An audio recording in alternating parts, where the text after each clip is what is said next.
আসসালামু আলাইকুম দর্শক ভাইদের উদ্দেশ্যে আমি আরেকটি ভিডিও করলাম। সে ভিডিওটা করছি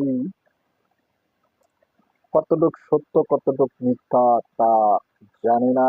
যে আমার পাশে উপরে যে ভিডিওটা দিচ্ছি সেটা হলো শেখ সাহেবের বাড়ি 32-এ। সে 32-এর বাড়ির কাজটা মিস্টার তারেকুর রহমান নিজের অর্থ দিয়ে উনি বাড়িটা ঠিক করতেছে। তো হঠাৎ করে ওনার এই ডিসিশনটা কেন যে গেল আমার মাথা ক্যাচ করে না।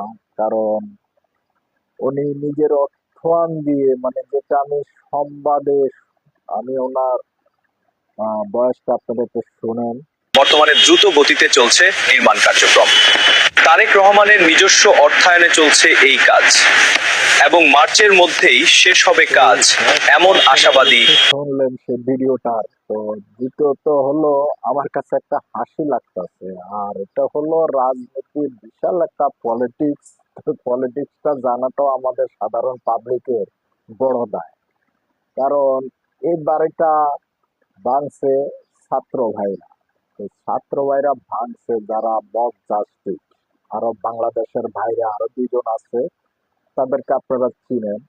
তো তাদের নির্দেশে বাড়িটা ভাঙা হলো। এখন মাননীয় প্রধানমন্ত্রী তারেকুর রহমান স্যার নিজের অর্থায়ন খরচ করে 32-এর বাড়ি ঠিক করতেছে। তো খবরটা শুনে আমি যে ভিডিওটার ভিতরে দিছি,